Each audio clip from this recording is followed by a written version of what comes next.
नमस्कार दोस्तों, मैं कृष्णमूर्ति आप सभी का स्वागत करता हूं लर्निंग मेरे यूट्यूब चैनल में।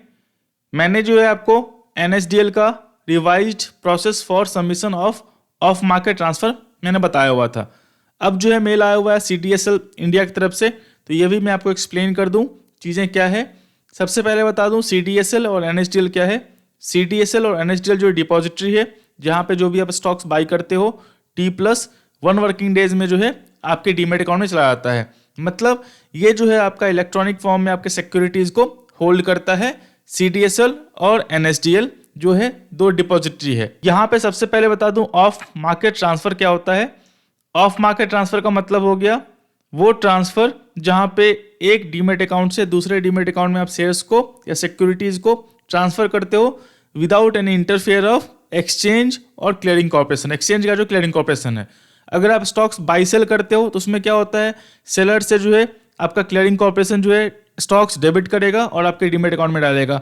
और क्लियरिंग कॉर्पोरेशन जो है मेनली आपका फंड्स जो है आपके अकाउंट से फंड्स डेबिट करता है और जो सेलर है उसके फंड्स में डालता है। तो वो आपको, अगर क्लियरिंग कॉर्पोरेशन का रोल नहीं है, आप डायरेक्टली पर्सन टू पर्सन जो है आप शेयर्स को ट्रांसफर कर रहे हो, जैसे आप चेक से पैसे ट्रांसफर करते हो, तो उसी को बोलते हैं ऑफ मार्केट ट्रांसफर, जहां पे आपका क्लियरिंग कॉर्पोरेशन का कोई रोल नहीं होता। सबसे बेस्ट एग्जांपल है आपका गिफ्टिंग, जहां पे आप जो है अपने पेरेंट्स को, ब्रदर्स को, सिस्टर्स को जो आपके डीमेट अकाउंट में शेयर्स हैं उसको बेचते नहीं, डायरेक्टली जो है अपने डीमेट अकाउंट से उनके डीमेट अकाउंट में आप ट्रांसफर करते हो। यहाँ पे देखो सेबी ने जो है फैसिलिटी टू रेमेडी एरनेस transfer in demat accounts. Simple term में समझो, आप जो है जब भी पैसे ट्रांसफर करते हो तो अचानक न्यू बैंक अकाउंट आपने डाला और उसको पैसे ट्रांसफर किए तो गलती होने के चांसेस ज़्यादा है, बजाय कि आप उस बैंक अकाउंट को अपने बैंक अकाउंट में सेव कर लो और उसके बाद जो है पैसे आप ट्रांसफर करो। तो वही से भी बोल रही है कि जो एरनेस आ रहा है आपका डीमेट से डीमेट ट्रांसफर करने में, गलती से जो है किसी और डीमेट में जो है शेयर्स चले जा रहे हैं, तो उसको जो है एररनेस को संभालने के लिए या फिर सुधारने के लिए यहाँ पे डिपॉजिटरी पार्टिसिपेंट्स और डिपॉजिटरी को बोला जो है आप एक फ्रेमवर्क लेके आओ। यहाँ पे ये फ्रेमवर्क लेके आए हैं। इसका मतलब क्या है कि जो भी जिसको भी आपको शेयर्स ट्रांसफर करना है, शेयर्स ट्रांसफर करना है, मतलब यहाँ पे मान लो मुझे भाई को और मेरे सिस्टर को शेयर ट्रांसफर करना है, तो यहाँ पे जो है मुझे उनका डीमेट अकाउंट नंबर जो है पहले अपने डीमेट अकाउंट नंबर के साथ ऐड करना पड़ेगा जहां से मैं शेयर्स ट्रांसफर करता हूं। तो बस यही रूल आया है आपका कि पहले क्या था, बिना ऐड किए डीमेट अकाउंट नंबर आप शेयर्स ट्रांसफर कर लेते थे, अब ऐसा नहीं कर पाओगे। पहले आपको अकाउंट जो है उनका डीमेट अकाउंट पहले ऐड करना पड़ेगा। तो ये एक जो है आपको चेंजेस आए हैं। तो ये आपको सीडीएसएल का मेल आया होगा, तो पैनिक जो है बिल्कुल मत करना। जो चीजें थोड़ा मैं बता दूं आपको, यहाँ पे देखो डीमेट ऑफ बायर्ड अकाउंट। बायर्ड का मतलब क्या होता है, अगर आप शेयर्स बाय करते हो ऑनलाइन भी तो सेलर के डीमेट अकाउंट से आपके डीमेट अकाउंट में आता है। तो बायर का डीमेट अकाउंट का मतलब हो गया जहां पे आपको शेयर्स ट्रांसफर करने हैं। मेरे केस में क्या हो गया, मेरे ब्रदर और मेरे सिस्टर। ट्रांसफरी अकाउंट का मतलब हो गया सेम, जहां आपको शेयर्स ट्रांसफर करना है, मेरे ब्रदर और मेरे सिस्टर।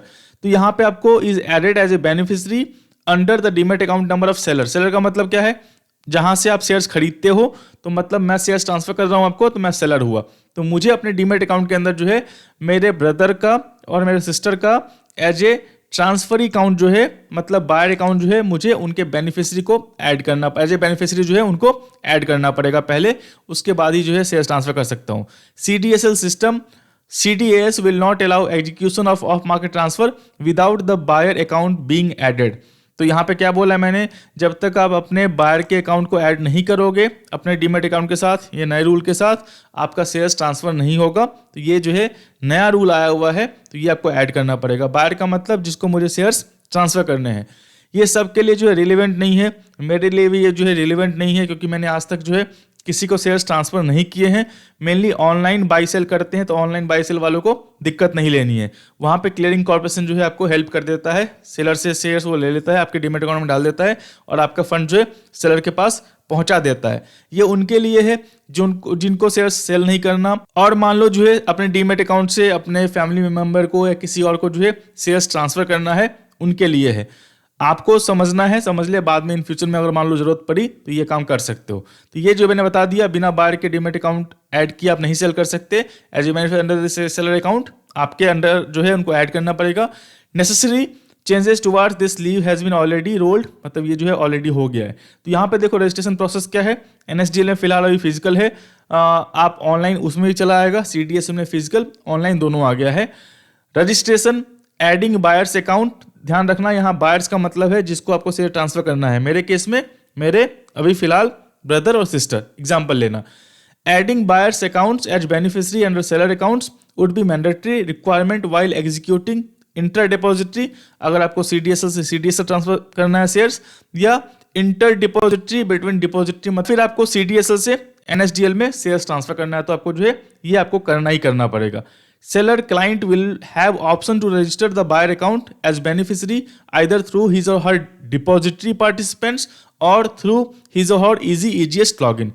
या तो आप CDSL लॉगिन करके भी ये प्रोसेस कर सकते हो, या फिर आप जो है थ्रू डिपॉजिटरी पार्टिसिपेंट्स, जो मैंने NSDL के एग्जाम्पल में बताया था, कर सकते हो।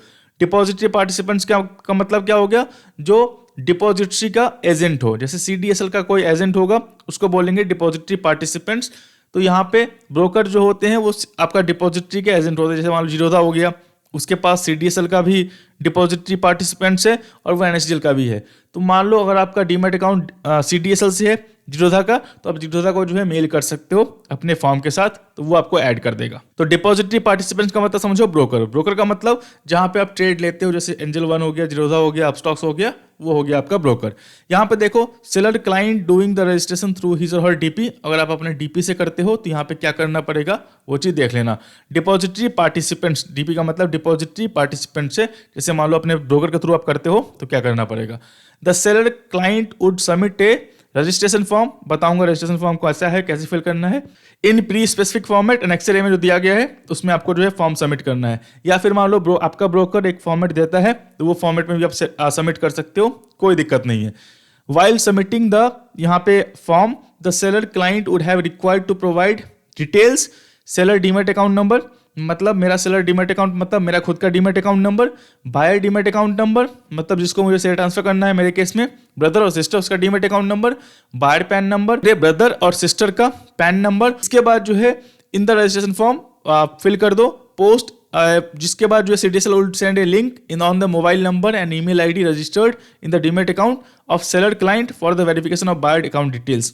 एक बार क्या हुआ, आपने फॉर्म सबमिट कर दिया अपने डिपॉजिटरी पार्टिसिपेंट्स को, से इन केस मेरे केस में जीरोधा है, मैंने जीरोधा का फॉर्म फिल किया, सबमिट कर दिया। जीरोधा जो मेरा डिटेल्स है, मेरे बायर का डिटेल्स है, मेरे ब्रदर का और सिस्टर का demat account number, pan number, उसने मेरे डीमैट अकाउंट के साथ ऐड किया। इसके बाद क्या होगा, CDSL जो है मुझे अपने मोबाइल पे और ईमेल पे एक लिंक भेजेगा, उसको बोलेगा आप ओपन करें और जो डिटेल है उसको वेरीफाई करें कि जो आपका डीमैट अकाउंट नंबर है आपके ब्रदर का और सिस्टर का सही है ना। तो मैं उसको वेरीफाई करूंगा पैन के साथ। इसके बाद जो by clicking the said link, मैं जब लिंक क्लिक करूंगा, the seller client would be prompted to enter his और हर पैन नंबर, या तो बोलेगा मैं अपना खुद का पैन नंबर पुट करूं, या आपके पास 16 डिजिट का आपका BOID DPID है, इसको डीमैट अकाउंट नंबर बोल दो, BOID बोल दो, अगर वो है तो वो पुट करने के लिए, अपनी जो है आइडेंटिटी कंफर्म करने के लिए, तो आप जो है पैन नंबर पुट कर देना। लिंक पे क्लिक करने के बाद अपना पुट करना है, अपने ब्रदर और सिस्टर का नहीं, जिस मेरे केस में। ऑन सक्सेसफुल आइडेंटिफिकेशन, और मैंने जो है खुद का पैन नंबर पुट कर दिया, सक्सेसफुल वेरिफिकेशन हो गया। इसके बाद जो है details of the buyer clients would be displayed on verification, जैसे मैंने पुट करूंगा जो मेरे बायर क्लाइंट्स की डिटेल्स हैं मेरे ब्रदर के और सिस्टर के, वो दिख जाएंगे। On verification the seller client would be given an option to OTP authentication, तो एक जो है OTP ऑथेंटिकेशन का ऑप्शन आएगा, और कैंसिल द रजिस्ट्रेशन, आपके पास दो ऑप्शन है, कैंसिल करने का या फिर OTP ऑथेंटिकेट करने का। तो OTP ऑथेंटिकेट पे आप क्लिक कर दो, OTP सेंड होगा, वो आप पुट कर देना, तो जो आपका डीमैट बायर का डीमैट अकाउंट है वो रजिस्टर्ड हो जाएगा डीमैट अकाउंट के साथ। तो यहाँ पे for every successful registration buyer account details would be stored as beneficiary under the demat account of seller client, तो मेरे अंदर जो है बेनिफिशियरी के नाम से जो है जो भी डीमैट अकाउंट होंगे वो आपका सक्सेसफुली जो है स्टोर हो जाएगा। Registration of a buyer account under the seller account will be one time activity, तो ये जो रजिस्ट्रेशन करना है ये वन टाइम एक्टिविटी करना है। अगर मुझे बार बार शेयर सेंड करना है अपने डीमैट अकाउंट से ब्रदर के डीमैट अकाउंट में या सिस्टर के डीमैट अकाउंट में, तो मुझे एक बार कम से कम जो है ये वन टाइम एक्टिविटी है, पहली बार जो है मुझे उनका डिटेल जो है ऐड करना पड़ेगा एज ए बेनिफिशियरी मेरे डीमैट के साथ। कॉन्सेप्ट क्लियर हो गया, इसके बिना नहीं हुआ, ध्यान रखना। DP seller client will also be provided an option to delete the already added beneficiary, अगर आपको डिलीट करना है तो ऑप्शन रहेगा आपका, डिलीट कर सकते हो चाहे फिजिकली चाहे online. The pre request of adding beneficiary details will be applicable to all of market transactions codes available in CDSL application. ये सभी के लिए ऑफ मार्केट ट्रांजेक्शन के लिए जो है एप्लीकेबल है। अगर आप जिसको ट्रांसफर करते हो उसका पहली बार जो है कम से कम जो है आपको लिंक करना उनका डीमैट अकाउंट नंबर अपने डीमैट अकाउंट के साथ कंपलसरी है। तो सिंपल है, ये आपको चीज़ें करनी है, वो करने के बाद जो है दिक्कत नहीं होने वाली। तो सिंपल इसको आप जो है थ्रू ऑनलाइन भी कर सकते हो, मतलब ईजी से और EGS से लॉगिन करने के बाद ये ऑप्शन सबको अवेलेबल है। अब दिखा दूं जो है इनका जो अटैचमेंट है उसमें क्या करना है आपको। यहाँ पे देखो डिपॉजिटरी पार्टिसिपेंट्स नेम में जैसे मान लो मेरा जीरोधा हो गया तो वहाँ पे जीरोधा पुट कर दूंगा और एड्रेस पुट कर दूंगा। यहाँ पे डेट पुट कर दो। यहाँ पे जो आपका DPID है वो आपको खुद का पुट करना है, अपना DPID। देखो यहाँ पे 16 डिजिट का डीमैट अकाउंट नंबर होता है। फर्स्ट 8 डिजिट आपका DPID होगा, लास्ट 8 डिजिट जो है आपका क्लाइंट ID होगा। अगर IN से स्टार्ट हो रहा है तो NSDL है, अगर 1-2 से स्टार्ट हो रहा है तो वो आपका CDSL है। तो यहाँ पे फर्स्ट 8 डिजिट DPID पुट कर दो, लास्ट 8 डिजिट जो है क्लाइंट ID पुट कर दो। यहाँ पे अपना नाम पुट कर देना और I will request to add delete the beneficiary in the given below। अगर आपका ऑलरेडी बेनिफिशियरी एडेड है, डिलीट करना है तो डिलीट के ऑप्शन पे टिक करो। अगर पहली बार ऐड करना है तो ऐड के ऑप्शन पे टिक करो। और यहाँ पे जो है बायर BOID, बायर का मतलब मेरे केस में क्या था, ब्रदर था, सिस्टर था, तो मैं ब्रदर का पहला 8 डिजिट पुट करूंगा ऊपर और लास्ट 8 डिजिट पुट करूंगा नीचे। और यहाँ पे देख लो बायर पैन है, मतलब buyer second holder third holder यहाँ पे मत देखो। अगर आपका सिंगल इंडिविजुअल अकाउंट है तो यहाँ पे जो मेरे भाई का पैन है वो पुट कर देना इसमें, और इसमें कुछ नहीं करना है। तो यहाँ मेरे भाई का 16 डिजिट का डीमैट अकाउंट नंबर जो है फर्स्ट 8 डिजिट और लास्ट 8 डिजिट यहाँ पुट करना है और उसका पैन नंबर यहाँ पुट करना है। ये मेरा हो गया। इसके बाद जो है नेम एंड सिग्नेचर, मेरा यहाँ पे नाम आएगा, यहाँ पे मेरा सिग्नेचर आएगा और ये मेरा एक्नॉलेजमेंट है। तो यहाँ पे खुद का DPID क्लाइंट ID पुट कर दो और मेरे भाई का, मेरे केस में जो है बायर का मतलब जिसको आपको ट्रांसफर करना है उसका DPID और क्लाइंट ID पुट करो 8 डिजिट का और उसका पैन नंबर पुट करो और वहाँ से सील और सिग्नेचर करता है तो वहाँ से आप ले लो।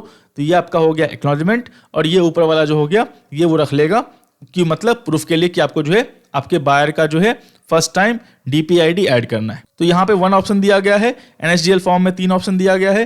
ब्रोकर आपका जो है डिपॉजिटरी पार्टिसिपेंट्स खुद का फॉर्म भेजे आपको तो वो भी आप एक्सेप्ट कर सकते हो, कोई दिक्कत नहीं है, बस ऐसा ही फॉर्मेट है। नेक्स्ट ईयर का वो डिपेंड करता है डिपॉजिटरी पार्टिसिपेंट्स, और चाहें तो अपना फॉर्म बना सकते हैं, भेज सकते हैं आपको। बस यही है कॉन्सेप्ट, पूरा यही है कि अगर आप ऑफ मार्केट ट्रांजैक्शन करते हो, मतलब अपने अकाउंट से अपने ब्रदर के अकाउंट में या फिर डीमैट अकाउंट में या फिर मान लो मदर के डीमैट अकाउंट में आप वहाँ पे डायरेक्ट ट्रांसफर करते हो, जैसे आप चेक से पैसे भेजते हो अकाउंट से दूसरे अकाउंट में, तो वहाँ पे आपको पहली बार जो है उनका डीमैट अकाउंट नंबर अपने डीमैट अकाउंट के साथ ऐड करना पड़ेगा, जैसे आप बैंक अकाउंट में ट्रांसफर के लिए पहली बार NEFT और IMPS में अकाउंट ऐड करते हो। सिंपल कॉन्सेप्ट है, मुझे नहीं लगता आपको दिक्कत होनी चाहिए। ऑलरेडी मैंने पूरा कॉन्सेप्ट क्लियर कर दिया है, NSDL का भी और ये CDSL का भी, तो आपको दिक्कत नहीं होगी, मैं आशा करता हूँ। वीडियो को अच्छा लगा, वीडियो अच्छा लगा लाइक करें, सब्सक्राइब करें, शेयर करें। तब तक दोस्तों धन्यवाद।